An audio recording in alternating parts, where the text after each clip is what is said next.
Welcome to the channel. I'm Mr. G, and in this video we're going to break down the source material The Ninth Gate was adapted from, The Club Dumas by Arturo Perez-Reverte.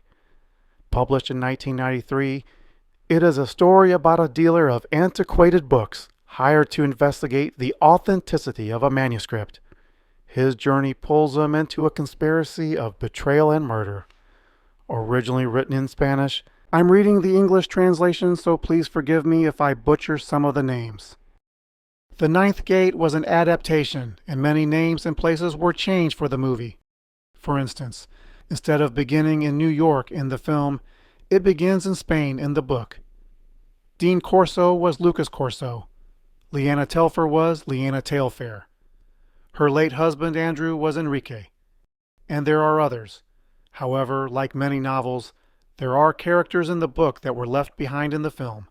Yeah, I'm looking at you, Tom Bombadil. Because this video is looking into the novel through the lens of the film, I'll be referring to the characters by their names in The Ninth Gate whenever I can. But I won't be ignoring new characters. And you'll soon see where the film deviates from the book. And before I begin, please consider a like, share, or subscribe if you enjoy this content.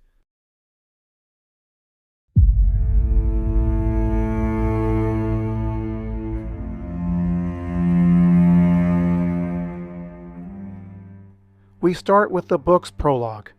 It begins in Andrew Telfer's study.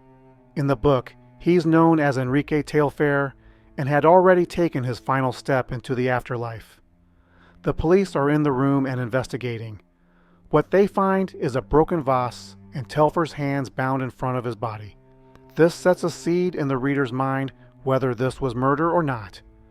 There is also one of Telfer's slippers on the floor. In the movie, the story begins moments earlier, and we see clearly Telfer's actions were his own. It shows how or why one of the slippers fell as homage to the book. From the novel it reads, "On his left foot, he is still wearing one of his slippers. The other foot is bare." This likely addresses some conspiracy theories out there, but then again, maybe not. Another clue in the book are underlined passages Telfer made in an old copy of the Vicomte de Bragelonne. This is a novel written by Alexandre Dumas. Dumas, if you haven't figured out the title, is a central personality in the novel, as well as his book The Three Musketeers. Born in 1802, Alexandre Dumas began his career as a playwright, but found global fame as a master of the historical novel. He was a prolific writer, producing hundreds of volumes, often in collaboration with other writers like Auguste Maquet. Remember the name Maquet, because that becomes important later. Dumas earned a fortune that he spent just as quickly on a lavish lifestyle. Dumas first published The Three Musketeers in 1844 as a serial and is widely considered the archetype of the cloak and sword adventure novel. Set between 1625 and 1628, the story follows young D'Artagnan as he travels to Paris to join the King's Musketeers. He quickly befriends three veteran musketeers, Athos, Porthos, and Aramis. The novel explores themes of honor, loyalty, and political intrigue amidst the power struggles of the French court. Its famous motto, "All for one, one for all," has become a universal symbol of friendship. While the first novel is the most famous, the story continues in two sequels, 20 years after and the Vicomte de Bragelonne. What was underlined was the passage, "They have betrayed me," he murmured. "All is known." "All is known at last," answered Porthos, who knew nothing. The Vicomte de Bragelonne was the beginning of the end for the aging heroes, and this is the only clue given by Telfer.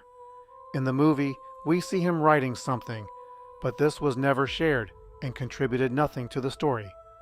I always took it as a man going through his daily routine, like paying the bills right before he calls it quits permanently. What we have for a prologue so far is a dead man and little context. Both the book and the movie introduce Telfer without naming him. The novel sets the tone with classic literature, while the film drops a subtle hint with a negative space, a book missing from the shelf. This is the mystery that was meant to bring the audience in to answer who, what, and why.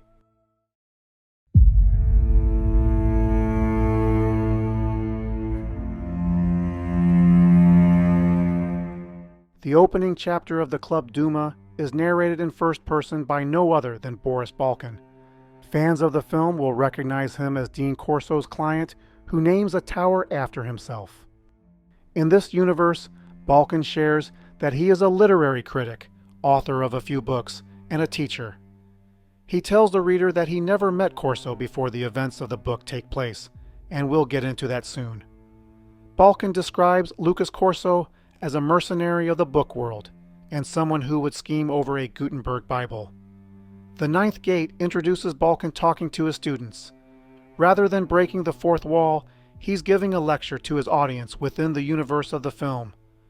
In a couple of short clips, we're told that Balkan is into the publishing business, authored at least one book, and volunteers by giving lectures.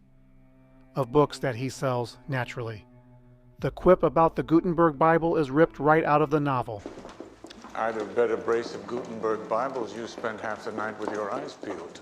In the Club Dumas, it was Corso who came to Balkan with a manuscript titled The Anjou Wine.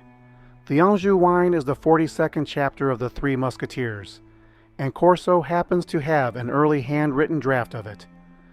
Presumably written before it was printed and published, Corso comes to Balkan for help authenticating it. Corso says to Balkan, "You're an expert," he retorted somewhat dryly. "As well as being Spain's most influential literary critic, you know all there is to know about the 19th century popular novel." Instead, Balkan refers Corso to a French graphologist. Here, the book first briefly mentions Auguste Maquet, who was a French author, best known as the chief collaborator with Alexandre Dumas, co-writing such works as The Count of Monte Cristo and The Three Musketeers. While Maquet isn't mentioned again in the opening chapter, Balkan describes him as one of many collaborators and ghostwriters used by Dumas. What seems like a passing piece of dialogue to boost the image of Dumas looks to be the first clue of diminishing Maquet without the reader noticing. Anyhow, the book goes into some exposition dump, getting into the lore of the Three Musketeers and how it related to real-life characters. Balkan mentions he owns the Ibarra, 4-volume edition of Don Quixote. Don Quixote is a Spanish novel written by Miguel de Cervantes and widely considered the first modern novel and a masterpiece of Western literature.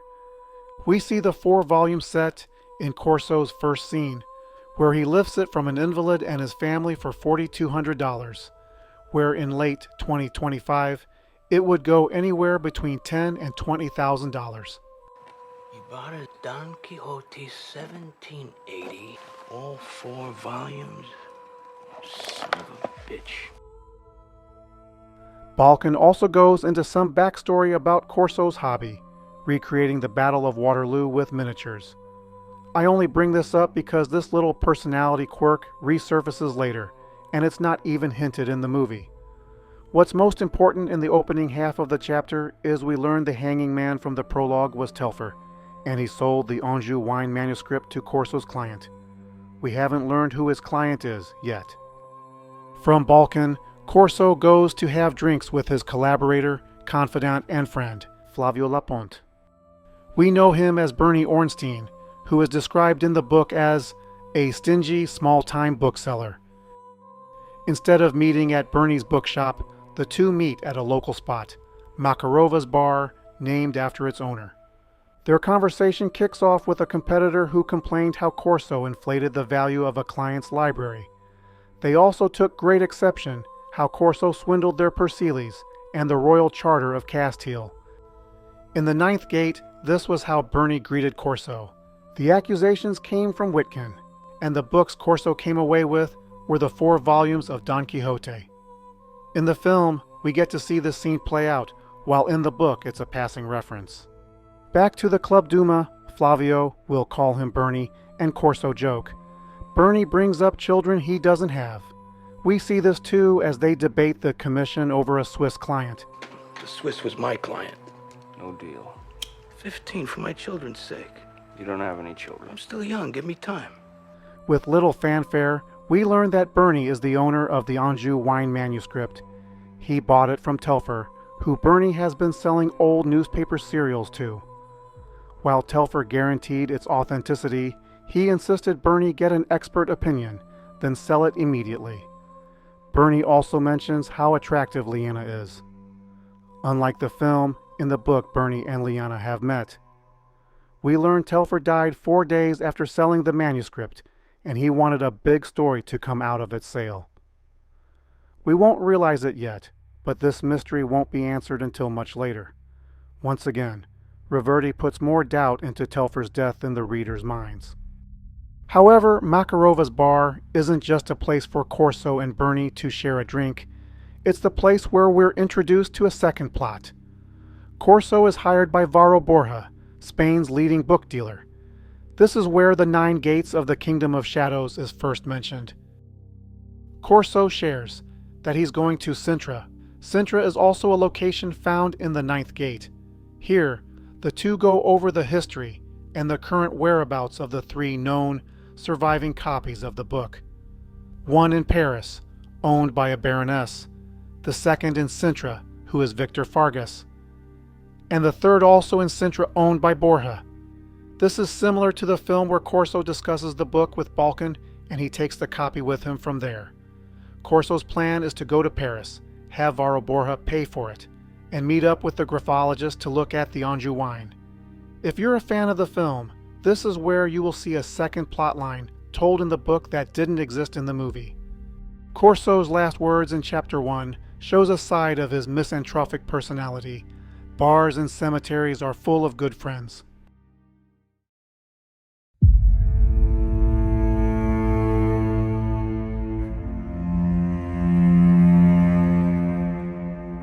In the second chapter, Corso visits the widow Telfer, Liana.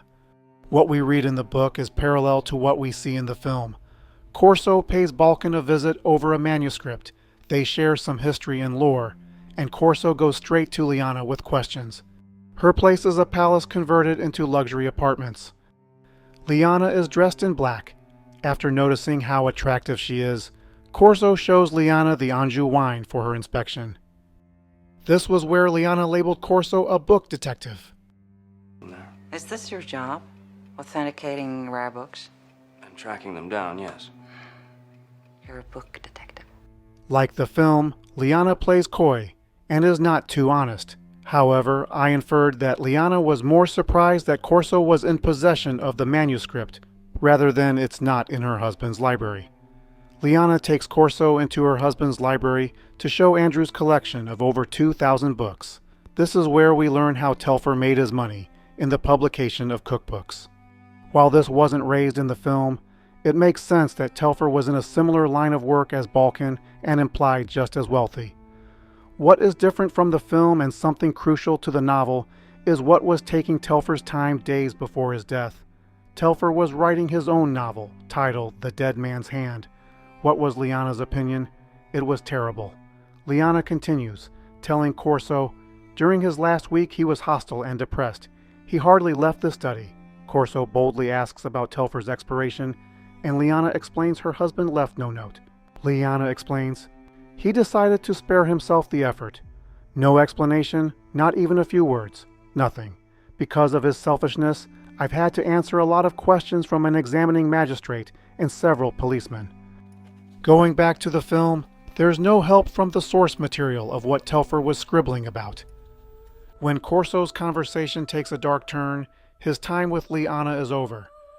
He leaves her place with Liana staring at him through the window. Meanwhile, as Corso is waiting for a taxi, he notices someone dressed as a chauffeur staring at him. He begins to wonder if he's seen him before, maybe at Makarova's bar. This was also where the 9th gate first briefly introduced to the mustache man, Liana's chauffeur and bodyguard. The second chapter doesn't close before Corso returns home and recreates the Battle of Waterloo with his miniatures. This time, Napoleon wins. The simulated victory honored his great-great-grandfather, a French grenadier.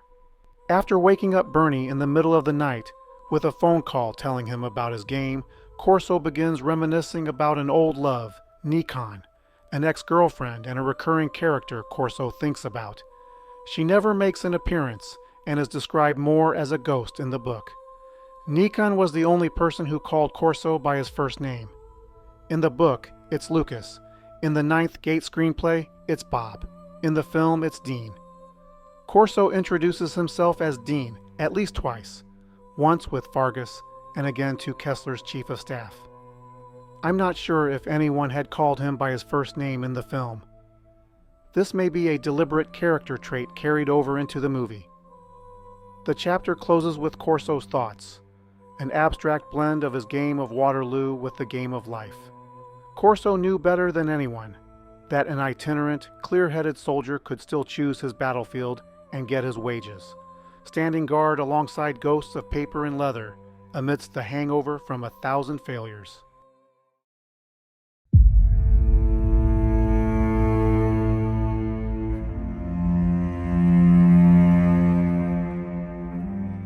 Chapter 3 is where the book formally introduces Varro Borja, Corso's paying client. Before Corso meets him at his office, he has to get through Borja's secretary and gatekeeper. This really reminds me of the scene from the Ninth Gate. Varro Borja greets Corso in his office with a panoramic view of Toledo, Spain. Borja is described as someone who loves books and is extremely wealthy as he is abrupt and rude. Their conversation begins with news that Borja acquired a copy of the Hypnerotomachia di Polifili. Printed in 1499, the Hypnerotomachia Polifili, written by Francesco Colonna and published by Aldus Manutius in Venice, is a famous Renaissance allegorical romance known for its exquisite woodcut illustrations, elegant typeface, and complex, surreal story. It chronicles Polifilo's dream quest for his beloved Pollia through landscapes filled with ruins and mythology. Borja is willing to sell it to a Swiss buyer, but only directly. This is where Corso objects and says, "No way, the Swiss is my client." Of course, this line is used in the Ninth Gate, but spoken by Bernie. During their contentious discussion, Borja makes his observation of Corso. "You're like one of those lean and hungry men Julius Caesar was so afraid of. Do you sleep well at night?" Corso answers, "Like a log." A similar exchange is found in the film and spoken by Balkan. Do sleep nights. Like a baby. You're one of those lean, hungry, restless types that put the wind up Julius Caesar. Men who stab their friends in the back. The conversation turns from a book with engravings to another, The Nine Gates and the Kingdom of Shadows. Here, the conversation with Borja is similar to Corso's conversation with Balkan in the film. There are 3 copies, but the Borja-Balkan character adamantly believes only one is authentic. This is where the discussion moves to Borja's personal collection of books on the occult and a common protagonist. Borja tells Corso, "There's nothing like that sheen, the gold on leather, behind glass. Not to mention the treasures these books contain, centuries of study, of wisdom." We see this in the film too, although it comes before the Book of the Nine Gates is revealed. Beautiful, aren't they? A soft sheen, a superb gilding. Not to mention the centuries of wisdom they contain. Corso thumbs through the pages and comes across an engraving that grabs his attention. When discussing whether or not the book may be a forgery, Corso picked it up again and flicked his thumb against the edge of the pages, listening. Even the paper sounds right. Borja hires Corso to compare his copy of the book to the other 2. He hands over a big fat check to overcome certain complications. There is an interesting line Borja delivers, advice given to Corso, but more of a warning how money can make a person do anything. Before, you said that with money you could pay people to do anything. Now you can test that out yourself. Go and see the owners of the books and do the dirty work yourself. This, of course, foreshadows the moral peril Corso has to come to grips with. I will return to this much later in the book. Corso leaves Borja's office with the book in hand and begins studying it. He sits at an outdoor bar and pays closer attention to the 9th engraving. He notes that there's something off about it. In the film, Corso does his research in the library. The 9th engraving is seen, but unlike the film, the book does not yet mention the girl. After finishing at the bar, he walks through the dark streets when a car out of nowhere tries to run him over. While Corso found cover, the car struck and injured his hand. He recognized the driver. It was the man with the mustache, Liana's chauffeur. The plot thickens.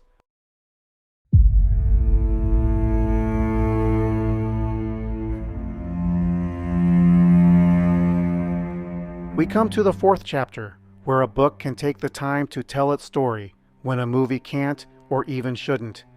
This is where the Club Dumas steps back and looks at each of the engravings. While Corso recovers from his injury, he powers up his computer for some research at home. We, the readers, are introduced to the illustrations where the ninth gate reveals them one at a time, whenever needed. Corso stretches his arms. He sees outside his window. A car waiting at the curb, perhaps, its headlights off, and a dark figure inside. However, Corso doesn't think too much of it. This might have been referenced in the ninth gate, where Corso stretches his arms in the library to catch a quick glimpse of the girl. As far as the computer, we see one in Corso's home, but never seen using it. Rather than poke around bookshelves as seen in the film, the Club Dumas shares Corso's thoughts behind the history of the infamous book. The Catholic Church would never have allowed such a book in 1666 because its direct predecessor, the Delomalanicon, had been listed in the Index of Forbidden Books for the previous 150 years. So Aristide Torquia wasn't referring to a permission to print granted by the church censors. He must have had other superiors. The Delomalanicon is a fictional book within the Club Dumas universe. It is the predecessor and the source material that was reimagined and preserved into the Nine Gates and the Kingdom of Shadows. While the books are fictional, unlike other works of literature mentioned in the novel, I can't help but think it was inspired by something very real. The Codex Gigas. Created in the early 13th century, the Codex Gigas is the largest surviving medieval manuscript in the world. It's roughly 3 feet tall and weighs 165 pounds. Written inside is the complete Christian Bible, historical chronicles, medical treatments, and magical spells and formulas. But what truly sets the Codex Gigas apart is one striking feature: a full-page illustration of the devil, staring directly at the reader. According to legend, the book was created by a monk who had broken his vows and was sentenced to be walled up alive. Desperate to escape punishment, he promised to write a book in a single night that would glorify God and his monastery. Nearing midnight, realizing quite late the task was impossible, the monk became so desperate that he prayed to Lucifer to help him finish the book in exchange for his soul. The devil completed the manuscript, and the monk immortalized Satan in the book with a full-page portrait, earning it the nickname the Devil's Bible. It is true, the Catholic Church had an active list of prohibited books between the years 1559 and 1966, some of the occult. But the Devil's Bible was never on the index of prohibited books. Instead, the Codex Gigas made its home from one monastery to another over the centuries. Today, it resides in the National Library of Sweden in Stockholm, where it is carefully preserved and sometimes displayed to the public. Now back to the Club Dumas. Breaking Corso's thought, Bernie telephones him asking for advice. Bernie has a collection of train tickets of palindromic numbers, 5,775 of them to be exact. Corso's answer: sell the stupid collection to the London Transport Museum. However, Bernie also shared that he began getting phone calls about the Anjou Wine, one from a man, the other a woman.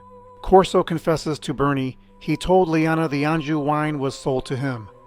While Liana wanted to see a bill of sale, Bernie said there was no receipt. Telfer just sold it to him, and that was that. This is a small, minor departure from the film, where Liana does ask for evidence of the sale, just like the book. However, Corso assures there is proof. May I know his name?